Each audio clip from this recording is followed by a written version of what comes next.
सेबी की एक रिपोर्ट के अकॉर्डिंग इंडिया में 10 में से 9 retail traders future and options trading में पैसा गंवाते हैं, 9 आउट ऑफ 10। और जब यह लोग सुनते हैं तो उन्हें लगता है कि उनके पास सही स्ट्रैटेजी नहीं थी या फिर वो गैम्बलिंग किए होंगे। लेकिन सच ये है कि स्ट्रैटेजी प्रॉब्लम नहीं है।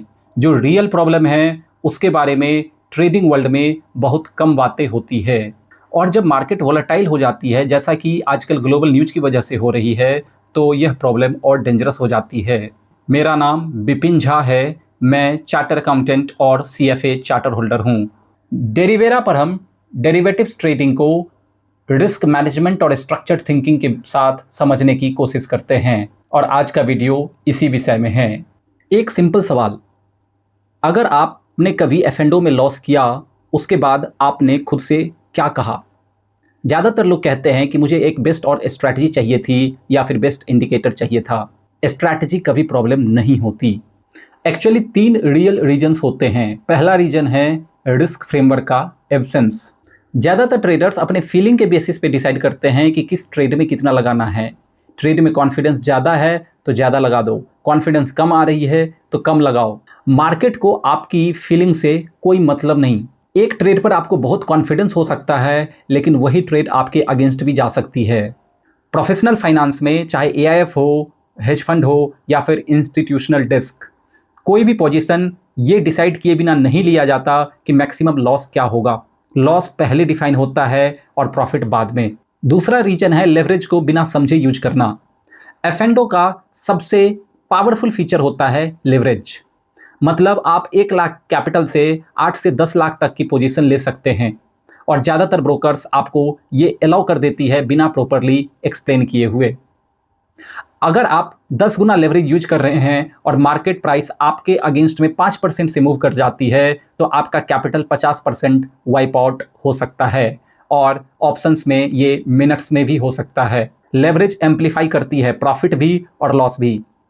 ज़्यादातर ट्रेडर्स ये लेसन पैसा गवा के सीखते हैं। मैं चाहता हूं इसे आप पहले सीखें। तीसरा रीजन है emotional decisions during live trade. आपने स्टॉप लॉस लगाया, ट्रेड वहां तक पहुंचा, लेकिन आप एग्जिट नहीं किए। आप सोच रहे हैं ट्रेड रिवर्स हो जाएगा, या आपका ट्रेड प्रॉफिट में चला गया और आप एग्जिट नहीं किया, ग्रीड आ गई और मार्केट वहां से रिवर्स हो गई। जो आपकी प्रॉफिट थी वो तो गई ही, साथ में कैपिटल भी गया। ये आपकी पर्सनल वीकनेस नहीं है।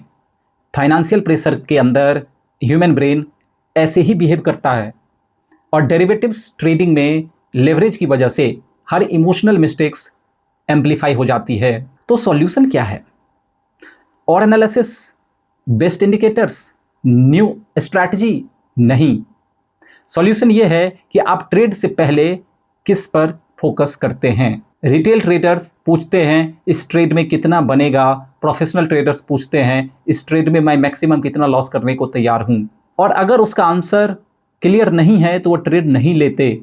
मैं इस अप्रोच को कहता हूं रिस्क फर्स्ट थिंकिंग अप्रोच, और डेरिवेरा इसी फिलॉसफी पर बना है। इसीलिए मैं एक सिंपल फ्रेमवर्क यूज करता हूं।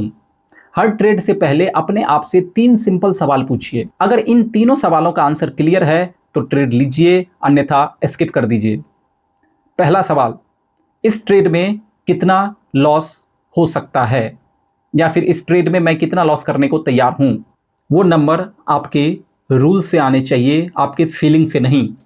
और ये नंबर डिसाइड होता है बाय बटन प्रेस करने से पहले। दूसरा सवाल, ये लॉस मेरे टोटल कैपिटल का कितना % है। अगर ये ट्रेड कंप्लीटली रॉन्ग हो गया तो मेरा टोटल कैपिटल का कितना % इंपैक्ट होगा। प्रोफेशनल ट्रेडिंग में एक सिंपल रूल है, एक ट्रेड में 2% से ज़्यादा का लॉस नहीं होना चाहिए। अगर आंसर 2% से ज़्यादा का है तो पोजीशन बड़ी है। तीसरा सवाल, अगर ट्रेड मेरे अगेंस्ट चला जाए तो मैं क्या करूँगा, कौन से प्राइस पे एग्जिट लूँगा, स्टॉप लॉस क्या होगा। ये सब पहले डिसाइड होना चाहिए, ट्रेड के बीच में नहीं। F&O में सर्वाइव करने वाला ट्रेडर्स सबसे कॉम्प्लेक्स स्ट्रैटेजी वाला ट्रेडर्स नहीं होता। वो ट्रेडर होता है जो हर एक ट्रेड को रिस्क मैनेजमेंट की नज़र से देखता है, प्रॉफिट अपॉर्चुनिटी से नहीं। और यही माइंडसेट डेरिवेरा का फाउंडेशन है। अगर आप डेरिवेटिव्स को स्ट्रक्चर्ड फ्रेमवर्क के साथ समझना चाहते हो तो डेरिवेरा को सब्सक्राइब करें। और अगर ये वीडियो आपको यूजफुल लगा तो एक ट्रेडर के साथ जरूर शेयर करें।